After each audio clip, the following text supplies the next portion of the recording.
കുന്താമല എന്ന് പറഞ്ഞിട്ടുള്ള ഒരു ഗ്രാമമുണ്ട് പൂനെയിൽ. സഞ്ചാരികളൊക്കെ ഒരുപാട് എത്തുന്ന ഗ്രാമമാണ്. അവിടെ ഈ ഇന്ദ്രായണി നദിക്ക് കുറുകെയുള്ള പാലത്തിൽ ഒരുപാട് സഞ്ചാരികൾ ഒരുമിച്ച് നിന്ന് അവിടുത്തെ പ്രകൃതി ഭംഗി ആസ്വദിച്ചുകൊണ്ടിരിക്കുകയായിരുന്നു. അപ്പോഴാണ് ഈ പാലത്തിന്റെ ഒരു ഭാഗം തകർന്ന് പുഴയിലേക്ക് പതിച്ചത്. ഏതാണ്ട് 20ഓളം സഞ്ചാരികൾ ഒഴുകിപ്പോയി. ആ ഘട്ടത്തിൽ ഏതാണ്ട് 6 പേരെ ഇപ്പോൾ രക്ഷിക്കാൻ കഴിഞ്ഞുവെന്നാണ് നമുക്ക് പ്രാദേശിക മാധ്യമങ്ങളിൽ നിന്ന് ലഭിക്കുന്ന വിവരം. 6 മരണം ജില്ലാ ഭരണകൂടം സ്ഥിരീകരിച്ചിട്ടുണ്ട്. ഇപ്പോൾ ബാക്കി ഒഴുകിപ്പോയ ആളുകൾ, നമുക്ക് ഈ ദൃശ്യങ്ങൾ കാണാം, ഈ പുഴയുടെ മധ്യഭാഗത്തേക്കാണ് പാലം തകർന്നു പോയത്. അവിടെ ഒഴുക്കുള്ള ഭാഗമാണ്.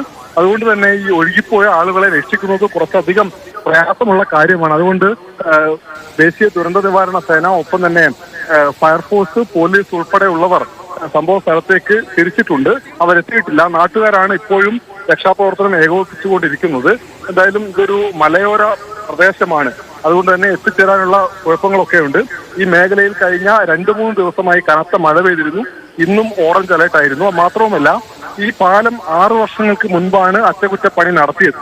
അതിനുശേഷം അതിന് കുഴപ്പങ്ങൾ ഉണ്ട് എന്ന് പ്രദേശവാസികൾ പലതവണ ചൂണ്ടിക്കാണിച്ചുവെങ്കിലും കാര്യമായ ഇടപെടലൊന്നും ഉണ്ടായിട്ടില്ല എന്ന ആക്ഷേപമുണ്ട്. കുറേയധികം കാലമായി വലിയ ഒരു യാത്രാ സ്പോട്ടായി മാറിയ ഇടത്താണ് ഇപ്പോൾ അപകടം സംഭവിച്ചിട്ടുള്ളത്.